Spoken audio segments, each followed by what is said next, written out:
Video शुरू करने के पहले एक बात, यह वीडियो बनाने में बहुत मेहनत लगती है। अगर आपको यह वीडियो थोड़ा भी पसंद आए तो इस चैनल को सब्सक्राइब जरूर करना। धन्यवाद। महर्षि अत्रि का आश्रम। जब भरत चित्रकूट से वापस अयोध्या लौट गए तो राम ने लक्ष्मण से कहा, हे सौमित्र, माताएं वापस चली गईं, इसलिए मेरा हृदय उदास तथा उद्विग्न हो गया है। इस स्थान के साथ उन सबकी स्मृति जुड़ गई है। मुझे बारंबार उनकी स्मृति सताने लगी है। अतः मेरा विचार है कि अब हम इस स्थान का परित्याग कर दें और अन्यत्र कहीं जाकर निवास करें। इस प्रकार सीता और लक्ष्मण से अपने विचार का समर्थन प्राप्त करके उन्होंने चित्रकूट का परित्याग कर दिया और वहां से चल पड़े। चलते चलते वे महर्षि अत्रि के आश्रम में जा पहुँचे। उन्होंने परमतपस्वी वृद्ध महर्षि को प्रणाम किया तथा अपना परिचय दिया। महर्षि अत्रि ने उनका स्नेहपूर्वक स्वागत किया। फिर महर्षि अत्रि ने अपनी वृद्ध पत्नी अनुसुया को मिथिलानरेश की राजकुमारी तथा अयोध्या की ज्येष्ठ पुत्रवधू सीता से परिचय करवाया तथा उनका यथोचित सत्कार करने के लिए कहा।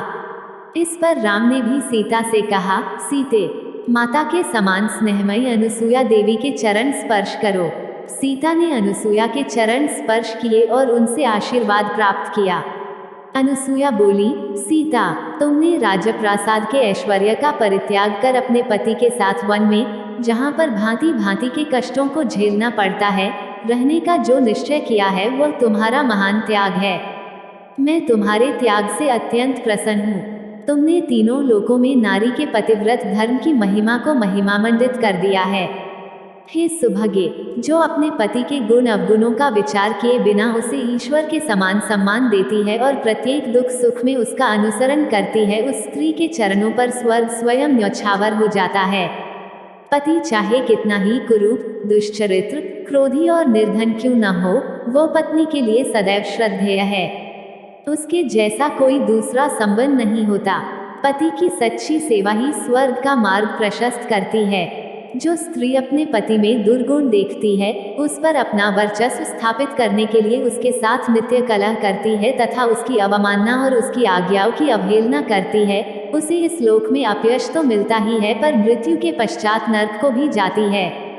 तुम स्वयं समस्त शास्त्रों को जानने वाली हो तथा अपने पति की अनुगामिनी हो, अतः तुम्हें तो किसी प्रकार की शिक्षा देने की आवश्यकता ही नहीं है। तुमने अपने कर्तव्य पालन करके तीनों लोकों में कीर्ति प्राप्त की है। मेरा आशीर्वाद है कि तुम्हारी बुद्धि सदा इसी प्रकार निर्मल बनी रहे। देवी अनुसुया के इन उपदेशों को सुनकर सीता बोली, हे आर्या, आपके उपदेश मेरे लिए अत्यंत महत्वपूर्ण है। मेरी माता और सास ने भी मुझे यही शिक्षा दी है कि पति स्त्री का गुरु, देवता और सर्वस्व होता है। अब आपके द्वारा दी गई शिक्षा को भी मैंने हृदयगम कर लिया है। मैं आपको विश्वास दिलाती हूँ कि पति का अनुगमन ही मेरे जीवन का एकमात्र लक्ष्य है और मैं कभी इस मार्ग से विचलित नहीं होंगी। सीता के वचनों को सुनकर अनुसुया ने कहा, पुत्री, मैं तुझसे बहुत प्रसन्न हूँ। अपनी इच्छानुसार कोई वर मांग। मैं वनवासिनी अवश्य हूँ, किंतु दैवी शक्ति से किसी भी मानव की मनोकामना पूर्ण करने में समर्थ भी हूँ। सीता बोली, माता, मैं पूर्णतया संतुष्ट हूँ। आपने मुझ पर असीम कृपा की है, यही मेरे लिए यथेष्ट है। इस पर प्रसन्न होकर अनुसुया ने कहा, हे जानकी, तुम सदा सौभाग्यवती रहो। यद्यपि तुमने कुछ भी नहीं मांगा है, तथापि मैं तुम्हें यह दिव्य माला देती हूँ। इस माला के फूल कभी नहीं कुम्हलाएंगे। ये दिव्य वस्त्र भी स्वीकार करो। ये न कभी मैले होंगे और न फटेंगे। यह सुगंधित अंगराग भी मैं तुम्हें देती हूँ, जो कभी फीका नहीं पड़ेगा। अनुसुया ने तीनों वस्तुएं सीता को देकर उन्हें अपने सम्मुख ही धारण कराया। उनके चरणों में सिर नवाकर सीता रामचंद्र के पास गईं और उन्हें माता अनुसुया के दिए उपहार दिखाए। संध्या को सबने एक साथ बैठकर संध्योपासना की। तत्पश्चात अनुसुया सीता को चंद्र की शुभ्र ज्योत्नायुक्त रात्रि में वन की शोभा दिखाने के लिए ले गईं। फिर आध्यात्मिक चर्चाएं हुई। अंत में सभी ने मुनि के आश्रम में विश्राम किया। प्रातःकाल जब राम ने अत्रि ऋषि से विदा ली तो वे बोले, हे रघुनंदन, इन वनों में मनुष्यों को अनेक प्रकार के कष्ट देने वाले भयंकर राक्षस निवास करते हैं, जिनके कारण अनेक तपस्वियों को असमयी कालवित हो जाना पड़ा है।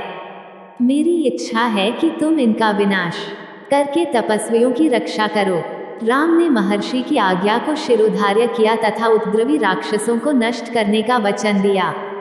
फिर सीता तथा लक्ष्मण के साथ वहां से दंडक वन के लिए प्रस्थान कर गए। इसके आगे की कहानी आपको आने वाली अगली वीडियो में देखने को मिलेगी। यह वीडियो देखने के लिए धन्यवाद दोस्तों।